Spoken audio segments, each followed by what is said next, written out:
આજકાલ શહેરો તો ખૂબ જ વિકસિત થઈ રહ્યા છે। ગ્રામ્ય વિસ્તારોમાં રહેતા લોકો પણ શહેરો તરફ આગળ વધી રહ્યા છે। જોકે આણંદના બોરસદનું એક એવું ગામ છે જે શહેરની જેમ જ વિકસિત છે। આપણે વાત કરી રહ્યા છીએ નેસરાયા ગામની કે જ્યાં કોઈ ગામના જ એનઆરઆઈ મહેન્દ્ર પટેલ ઉર્ફે મેઘદાદાએ અનેક વિકાસ કાર્યો કર્યા છે। શિક્ષણથી લઈને આવાસ, સોલાર ઉર્જાથી લઈને સ્વચ્છતા સુધી નેસરાયા ગામ આજે એક આદર્શ ગામ તરીકે ઉભરી આવ્યું છે। વર્ષો પહેલા અમેરિકા સ્થાયી થયેલા મહેન્દ્ર પટેલ 56 વર્ષ બાદ જ્યારે વતન પરત ફર્યા ત્યારે તેઓ વિકાસનો દ્રઢ સંકલ્પ સાથે લઈને આવ્યા હતા। નેસરાયા ગામને આધુનિક અને આત્મનિર્ભર બનાવવાની જવાબદારી તેમણે ગામના યુવા આગેવાન વિજયસિંહ રાજને સોંપી હતી। મેઘદાદાનું એક જ લક્ષ્ય કે ગામનો સર્વાંગી વિકાસ અને દરેક ગ્રામજનોનું સુખાકાર જીવન। ગામ અને આસપાસના બાળકોને ગુણવત્તાપૂર્ણ શિક્ષણ મળે તે માટે 100 કરોડ રૂપિયાનું ભંડોળ ફિક્સ કરી તેના વ્યાજમાંથી આધુનિક શાળાનું સંચાલન કરવામાં આવે છે।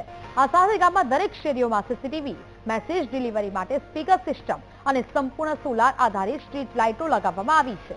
આગામી દિવસોમાં આખું ગામ મફત વીજળી મેળવે તે માટે સોલાર વિલેજ બનાવવાની કામગીરી પણ શરૂ થઈ ગઈ છે। નેસરાયા હવે માત્ર ગામ નથી પરંતુ ભવિષ્યનું મોડલ બની ગયું છે।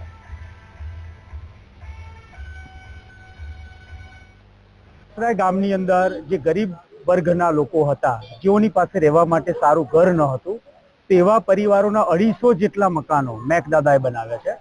અને પશુપાલકો જેઓની પાસે તબેલાની વ્યવસ્થા ન હતી તેવા પશુપાલકો માટે 350 જેટલા તબેલાઓનું નિર્માણ શ્રી મેઘદાદાએ કર્યું છે, જેનાથી ગામમાંથી તમામ ઉકરડાઓ નીકળી ગયા અને ગામ ઉકરડા મુક્ત બન્યું છે। આ શ્રેય અમારા મેઘદાદાને જાય છે। દાદાએ ગામને અનેક વિકાસની ભેટ આપી, જેમાંની સર્વપ્રથમ અત્યારે એક વિકાસની ભેટ છે ગામની સોલર લાઇટ, સ્ટ્રીટ લાઇટ આખી સોલર છે, જે દાદાએ સોલરથી સુસજ્જિત કરવામાં સિંહ ફાળો આપ્યો છે। ત્યારબાદ દાદાનું એક સ્વપ્ન છે કે મારું ગામ એ આખું સોલરથી સુસજ્જિત બને અને એનાથી ગામના છેવાડાના માનવીને પણ લાઇટ મફત મળી રહે એ માટેની વ્યવસ્થા કરવા દાદા જઈ રહ્યા છે અને આવનારા ટૂંક જ સમયમાં દાદા આ પ્રોજેક્ટને પૂર્ણાહુતિ તરફ લઈ જવા ફરે છે। મેઘદાદા એ ખરેખર નિસરાયા ગામ માટે એક ભગવાન છે। એમને ચરોતરવાસીઓ દ્વારા શ્રીમાન મેઘદાદા ચરોતરના એક દાનવીર તરીકેનું બિરુદ આપવામાં આવ્યું છે। નિસરાયા ગામને જ્યારે આ ભગવાન સ્વરૂપે મળ્યા છે, એમના થકી આ નિસરાયા ગામને ખરેખર સંપૂર્ણ સુવિધાથી સજ્જ કરવામાં આવ્યું છે। મેઘદાદાએ નિસરાયા ગામને 300થી વધારે મકાન બનાવી આપવાનું કહ્યું છે। એમાં 100નું તો લોકાર્પણ આપણે કરી દીધું છે। એમાં એ સિવાય દાદાએ પશુપાલકોને 150થી વધારે તબેલા બનાવી આપ્યા છે। હજુ પણ આ કામ અવિરત ચાલુ રહેશે।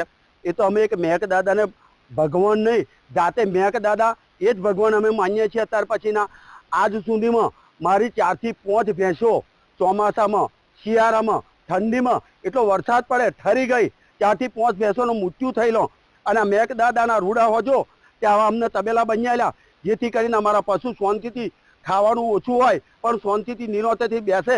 તે બદલ મેઘદાદાનો હું ખૂબ ખૂબ આભાર માનું। પહેલા અમારે ઘર બહુ પરિસ્થિતિ નહોતી અને કાચા ઘરમાં વરસાદ પડે તે પાણી પડતું હતું, પતરા નાખેલા હતા।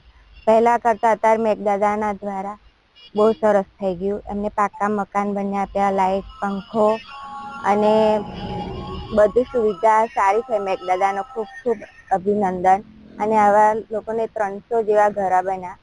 મેઘદાદાનો ખૂબ ખૂબ આભાર છે।